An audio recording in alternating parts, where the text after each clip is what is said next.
So ito yung NCCC Mall dito. Nakikita po natin itong gusali niya. Halos hindi pa tapos, no? At nakikita po natin na parang wala nang nagtatrabaho dito. Kasi yung may napagsabi sa akin na ito daw yung project dito ay hininto, nag-stop kasi daw hindi daw nabayaran ng NCCC yung mga construction worker yung nagtatrabaho dito. Kaya nakikita po natin itong NCCC Mall hindi pa tapos, no? At titingnan po natin sa loob kung ano na yung kalagayan dito. 안녕하세요 여러분, 잘 지냈어요? 먹으시고 행복해서 만나서 반갑습니다. Ako po si Christopher Batal. Ngayon po nandito po tayo sa may NCCC Mall So tingnan po natin, update po natin ito. Tingnan po natin sa loob kung ano ng kalagayan dito. Then puntahan din natin yung isa pang NCCC dyan sa Young Green. Kasi the same din, no, yung problem dito. So update tayo sa tara, let's go. Ito ang NCCC Mall dito sa Kanto Makati Highway. Noong binuksan ito sa publiko noong December 24, 2024, ang daming tao dumagsa at dumalo upang salubungin ang grand opening ng NCCC Mall So binuksan nila una ang grocery, pero ang second floor at third floor, fourth floor hindi pa nabubuksan. Kaya naman willing-willy ang mga tao sa pagsha-shopping dito sa NCCC Mall Pero bakit nagkaganon? Ano ang nangyari sa NCCC Mall Bakit kulang na kulang yung binebenta nila? Halos na wala na daw tinda itong NCCC Mall Ano nangyari? So ito yung NCCC Mall dito. Nakikita po natin itong gusali niya. Halos hindi pa tapos, no? At nakikita po natin na parang wala nang nagtatrabaho dito. Kasi yung may napagsabi sa akin na ito daw yung project dito ay hininto, nag-stop kasi daw hindi daw nabayaran ng NCCC yung mga construction worker yung nagtatrabaho dito. Kaya nakikita po natin itong NCCC Mall hindi pa tapos, no? At titingnan po natin sa loob kung ano na yung kalagayan dito. Dahil yung nagtatrabaho daw dito sa construction worker, parang daw merong kakaibang nararamdaman sila. Parang daw merong dumadaan sa katabi, o may naririnig silang halukuskus. Kaya yung mga construction worker natatakot dito. Kaya silipin natin sa loob kung gaano na ba yung wala na daw yung stock nila dito. Wala na daw sila binibenta, no? Tara, let's go. Kayo na po ang humusga. Halos wala na silang binibenta. Ang mga shelves halos wala nang laman. What happened in CCCC? Dati kayo wholesaler, bakit na wala na kayong binibenta? Halos wala nang laman yung lahat ng mga shelves nila.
Ngayon naman, tingnan naman natin ang NCCC Yanggurin.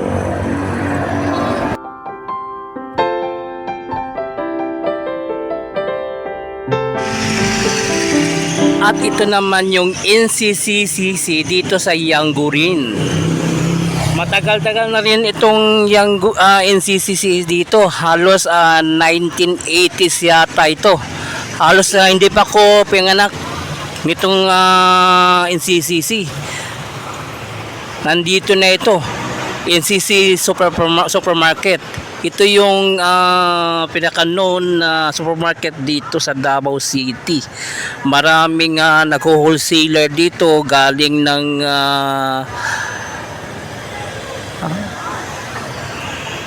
galing na Mungkayo, Tagum, Panabo, Carmen.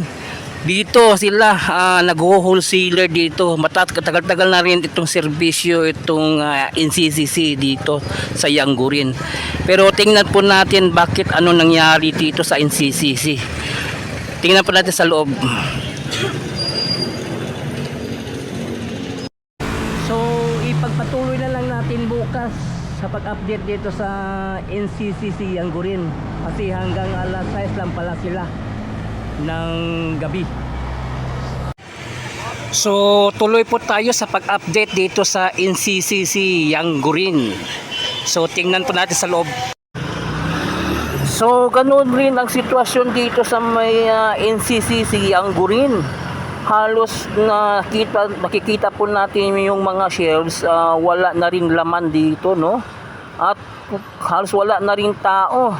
Lalo na sa mga pilahan sa counter, wala na rin nakikita po natin, no? So NCCC Yanggurin, ano nangyari sa inyo? Dati wholesaler kayo, pero bakit walang halos tao na bumibili? May pumupunta man, pero halos kulang-kulang yung mga stock nila dito. Di nyo alam, dati rin ako relief merchandiser dito noong 2001 and 2 and 3. So nagbabanling din kami, tie-ups sa mga product ng Colgate-Palmolive dito sa NCCC. Pero ngayon nakikita po natin itong NCCC, halos wala nang laman.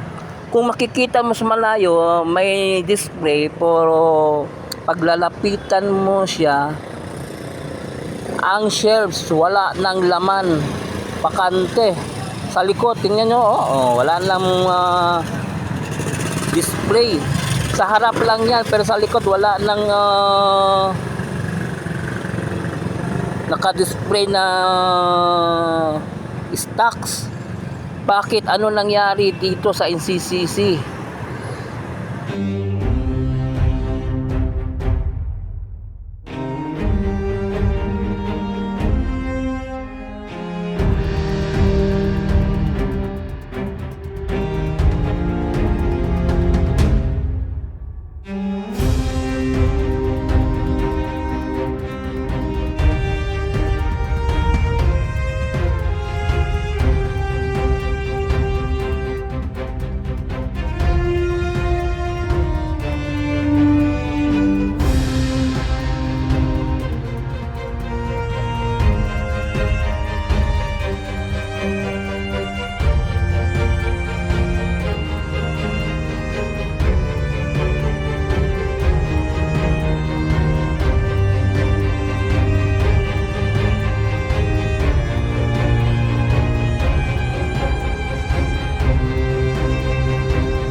Pati dito sa second floor sa may RTW, wala na ring bumibili. May ilan na lang natin nakikitang tao, pero kakaunti. karamihan wala nang tao pumaparito sa may second floor. Yan no, bakanteng bakante, wala na talagang bumibili.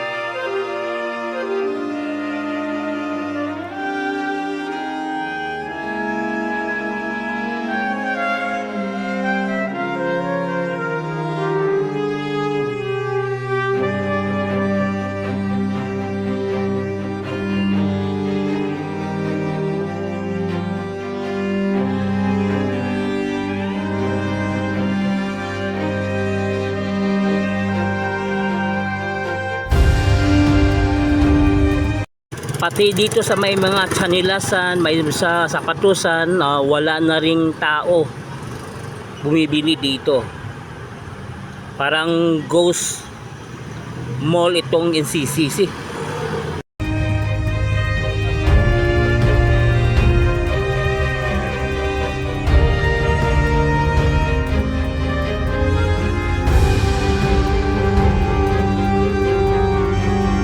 Pati dito sa may figurine ng Chinese, no, wala na ring tao dito, wala na. What happened in CCC? Yang green.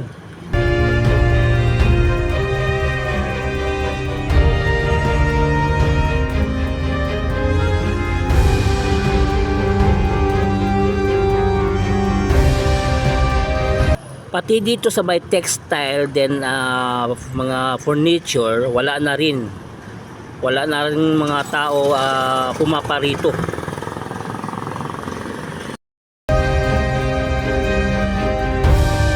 Yun, nakita natin ang looban ng NCC Yangkurin, halos wala lang laman. Kung titingnan sa malayo may display, pero pag lalapitan mo, so bakante yung mga shelves yan, no? So yun, hanggang dito lang yung update natin. Please subscribe to my channel, Chris Picor TV. I-follow po na akong Facebook page, Chris Picor FB. So thank you for watching. Kamsahamnida, annyeong, and God bless you all. Saranghae.